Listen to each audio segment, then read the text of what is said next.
наистина едно од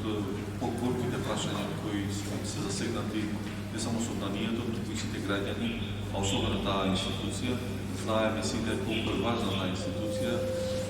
и сега за сега не може да функционира со својот пол капацитет затоа што не е избран новиот народен правобранител. Што се однесува до процедурата и до собранието, ние сме направиле се таа да тече нормално, но сме затекнати со политичката волја на политичките партии. Знаете дека треба да се изгласа по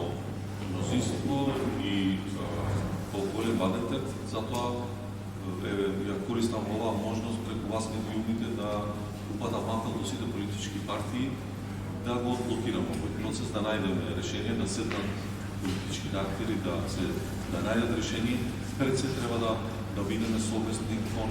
една многу битна институција како што е Народниот правобранител. Јас би сакал тоа најбрзо што е можно да се случи и веднаш јас би ја свикал седмицата, точката е на дневен ред, ја свикаме и ќе го изгласаме за да може да функционира и институцијата, но и во однос на повторените избори кои се на 11 јануари. Тоа е битна институција која е и во функција на и во интерес на граѓаните кои ќе бидат изложени на изборите на 11 јануари. Можност да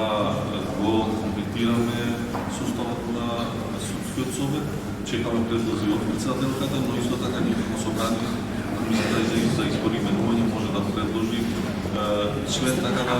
се надевам дека веднаш од вторник натаму ќе можеме да составиме до комплетирање на составот